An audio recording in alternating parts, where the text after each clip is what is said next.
1045 The Team, your home for New York sports. Joining us right now from NBC Sports, some great podcasts as well, Sports with Friends and Hall of Justice, Seth Everett. Seth, let's get to the bottom of this Matt Harvey thing. What's your opinion on how it's been handled? And because he apologized, should we all just assume it's over? Well, it depends on what you think is the meaning of over is. I mean, is it over that he's suspended? Yes. Is he going to be back on the mound? Yes. But the mentality of not having him pitch today in New York to face the music is still their bizarro way of trying to avoid a headline. The thing about that franchise, and I kind of know a little bit about it because I work there, the one thing I can say is they are so afraid of what the back page of the tabloids are that I can't wait to tell them that there's no more newspapers. So where does that... Because it's the same reason. Here's a microcosm of Matt Harvey. Do you remember in spring training when David Wright was testing out his shoulder? And I am not knocking David Wright for 1 second. He's one of my truest friends in the game. But do you remember when they made him throw inside and told reporters they couldn't go inside? Yeah. What were they hiding? Was he not allowed to pitch outside because some guy was going to write a column and said, man, his shoulder looks shot? Which they wound up writing 10 days later. That's the mess. I mean, there's no one. It's like I want to create a verb, and all I say is that is so Mets, because that's what they are. And as much as you could say that the relationship is tarnished, that relationship was crap in the beginning. They hate each other, okay? They hate Matt Harvey that he was on Instagram or Twitter or whatever it was. By the way, Noah Syndergaard blocked me on Twitter. We can talk about that. But the funny part about what it is there's somebody in the organization that still is hopeful that he'll sign a long-term deal. When in reality, Scott Boras is like, if he doesn't start pitching well, I'm going to take a long-term deal with the Mets because I won't get it anywhere else. So it has fallen so far beneath. And, I've said this about Matt Harvey. He loves the attention. He craves it. And I will make this parallel to A-Rod because I even think he enjoyed yesterday. I know people are like, oh, my God, he was mortified. He was apologizing. He apologized. He loved that all the cameras were on him. You said there's a hatred between Harvey and the Mets. Where does that start? Does that go all the way to the top? Is it the GM? Where did this bad blood start? I think it's ownership. I mean, I've often said that. But I just think it's a philosophy. They wanted him to evolve into a star, and he wanted to be a star right away. He did something with Jimmy Fallon. This is when Jimmy Fallon had the other show, the late night show, not the Tonight Show. Yep. And they did a thing where he walked around in July of 2013, and he was walking around to Met fans asking them if they knew who Matt Harvey was. Like, he loves this. He eats this stuff up. This is what A-Rod, people didn't realize this about A-Rod. A-Rod got lonely when he was suspended, and he wasn't getting interviewed. And, the other thing is, if you think that Matt Harvey has not downloaded everybody's podcast, he knows everything that's being said about him. And, I'm not saying he listens live. And, in the 90s when I was working with the Mariners, Alex Rodriguez used to listen to my postgame show. And that's why he hates me as well. But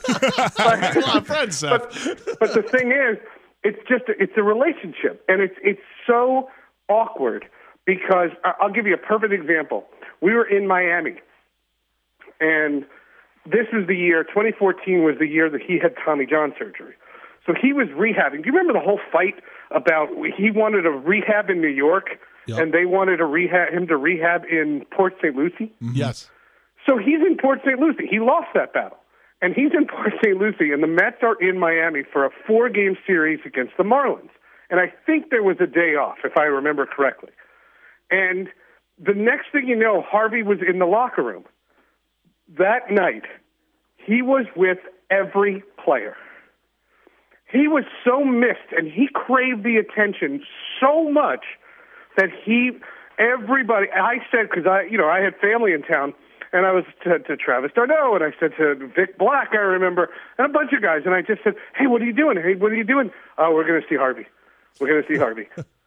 He has to be that guy in school. I wanted to punch that guy in school. Seth Everett with us right now, baseball insider, knows tons about the Mets because, of course, you worked there for a long time. Short time. Well, I'm sure it probably felt like a long time. I mean, no. It felt like a long time. Seth, That's funny. Is history repeating itself with Noah Syndergaard? Well, Syndergaard's a different situation. The one thing that I always learned, and this is something that players taught me a long time ago, which is you never assume a young kid gets it. I tell the story about Dontrelle Willis all the time. I was working for the commissioner's office at the time. Remember when Dontrelle Willis burst onto the scene? He was African American. He had a big smile, and he had a super high leg kick. Yep. Mm-hmm. How fast did baseball quit to put him in marketing promos? They couldn't get him marketed fast enough. The D train. Who had the egg on their face when he's peeing in a parking lot getting a DUI? Right. You know what I'm saying? Yeah, right. You just don't assume a young kid gets it. My beef with Syndergaard was very simple. The first thing I don't like is when a player is cutesy with the media, when he does videos and he does crap with SNY and he likes to have fun and he calls himself Thor and all that stuff, then when the going gets tough, you face the music. David Wright does that. The two best examples are Arthur Rhodes. And remember when Arthur Rhodes gave up the home run to David Justice in 2000? Yeah. He sat in his locker for 45 minutes. Mike Cameron was great at that too. He was perfect at that. And so all I asked when Noah Syndergaard, he met with the media when he was skipped that first Thursday. But then when he decided to not get the MRI, which was idiotic, he didn't want to talk, and he admonished the media. He said to Jay Horowitz, Jay, get your minions out of my face or out of my way. And this was less than 48 hours after 100 ESPN people had just been laid off. And I'm sorry, I was a little sensitive at that point.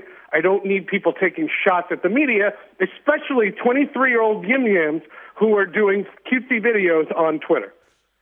I thought that. So then I'm a comic book guy. I do the Hall of Justice podcast. Thanks for the plug. Yep. And I said, if we're going to equate him to a Marvel superhero, I'm done with Thor.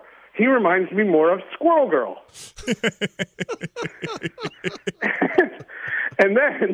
But that's not what got me blocked. That's not what happened. What happened then was Sunday, and I remember I was with my kids, and Sunday he comes out. Now, don't forget, I don't blame the Mets. You can't force him to get the MRI. You can tell him if you had a spine, you could tell him you are not picking up a baseball until you get that MRI. Right. But when he said he was fine, the Mets care about the back page. They're still thinking in 1992, like, what is the cover of the New York Post going to be? Oh, the great resurgence, Thor returns, Thor the Dark World, or whatever they want to call it, right? And he comes out, he throws 100 miles an hour in the first inning. That's when he tore his lat muscle. Right. Like, he hurt himself because of his own selfishness. And on top of that, so what I did on Twitter, and this is what everybody got mad at, and I never seen an iPhone. Twitter has a notification that says, you are getting an overabundance of notifications with expletives in them. Oh. Do you want us to filter them?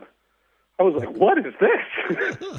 I wrote, at least when he grabbed his arm, and I think it was Mike Puma who tweeted it, I quoted it, and all I said was, at least now he can't call the media his minions. Ain't karma a blank? Yikes. Making friends, Seth Everett is. and like I said, I wasn't advocating that he get hurt. Right. I'm saying now he has to shut up, face the reporters, and be a man. Right. It's really good stuff there. Seth has the insight from the New York Mets. Ray Ramirez is a name that gets brought up a lot. We had some callers talk about the training that goes on because pitchers are constantly getting injured for the Mets. You've covered other MLB teams before. Do the Mets do anything different that other Major League Baseball teams are doing that may be resulting in injuries? No, there's an overabundance of injuries everywhere. I mean, there's no secret about that. Injuries are at all-time highs. So are strikeouts. If you really want me to rant, that's what we can talk about then. Ray is a good guy. He's a very dedicated person. Everything that goes on with the trainer, though, really just gets sent to doctors. And they have great doctors. The problem with the Mets are, again, they coy to these young superstars, and they just worry about how everything's going to be perceived. The Mets have such a communications issue. It is not PR. It's the message. It's whatever the message is being sent out. And that there's that roll of the eyes, oh, same old Mets, and it's just this thing that exists. And unfortunately, there are really good guys on that team, and Terry Collins is a really good manager. And I think that he gets handed so much stuff that I wonder how many times, because he and I used to talk about this all the time, how many times does he walk into his office and go, man, 40 years of baseball, I've never seen that before. Seth Everett with us right now on 104.5 The Team. So, Seth, you have ties to the Capital Region. Yeah, I just want to say, growing up in New Jersey, I had this friend, Evan, if you're listening, I know today is your birthday. I remember your birthday more than I remember my wife's, more than I remember my parents, my cousins. I always remembered because it was always a good birthday party coming up. Happy birthday to Evan, and my best to your family. So, Seth, it's funny you bring up birthdays because we've got a debate going on the show. Our producer is gonna fill in for us on one of our side jobs where we do trivia. So I can't fill in? No, if you want, man. Look, man, I just want to be on the Hall of Justice podcast. We're being honest, but okay, a little trade. Yeah. But like we what asked, movie are we spoiling? I just saw Guardians 2. I'm ready. Yeah, okay.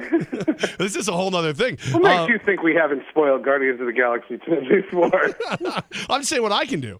I got you. but Seth, so we offered this job, which it's good cash, to our producer, and he goes, "I can't. It's my dog's birthday." It's his dog's birthday? Is that what he just said? Yes. Yeah. Oh my God! This is why when aliens probe us and they look at our planet and they see us cleaning up the crap off the floor from these pets, they think the dogs rule the world. So you would do the trivia, is what you're saying? Do the trivia? Are you kidding? It's funny. In my family, my wife desperately wants a dog, and my kids now desperately want a dog, and I think they want a new father. Seth Everett, baseball insider, podcast host. Like I said, I got to get on the Hall of Justice podcast. That's all. Yeah, no, text me. Let's make that happen. I'm all in. I love it. A lot of fun, man, and thanks for shedding light on the Mets. Oh, thanks for having me.